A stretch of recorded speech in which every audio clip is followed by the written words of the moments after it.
Welcome to Raving Fans of English, angol kezdőknek. A mai leckében a to be létigéről és annak ragozásáról tanulunk.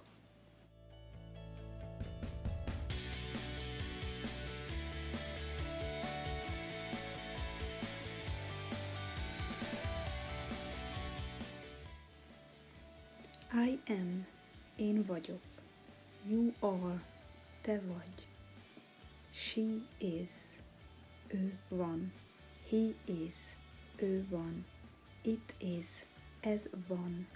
We are, mi vagyunk. You are, ti vagytok. They are, ők vannak. Az angolban az egyes szám harmadik személynél megkülönböztetnek nőnemet, himnemet és semleges nemet.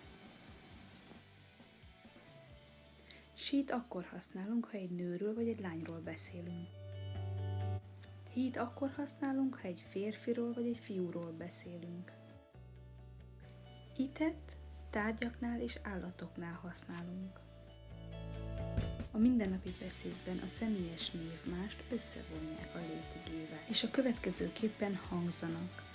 I'm, you're, she's, he's, it's, we're, you're, they're.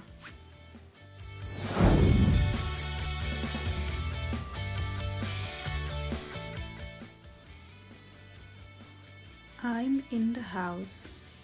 You're in the house. She is in the house. He is in the house. It is in the house. We are in the house. You are in the house. They are in the house.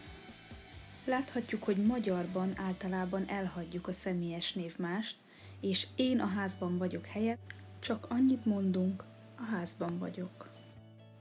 A következőt nagyon fontos megjegyezni.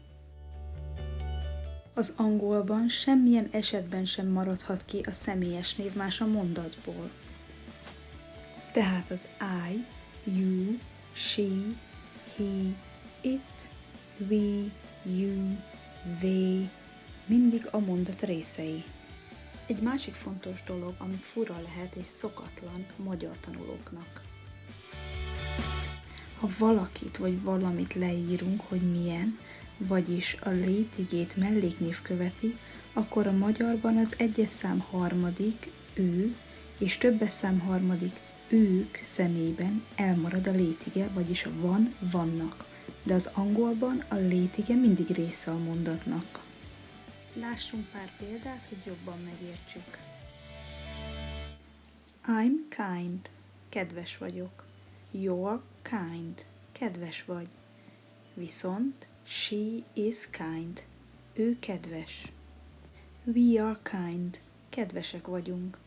You are kind, kedvesek vagytok. Viszont they are kind, ők kedvesek. Ennyi lenne mára. Köszönöm a figyelmedet. Ha szeretnél több hasonló videót látni, ne feledkezz feliratkozni a csatornámra. Goodbye!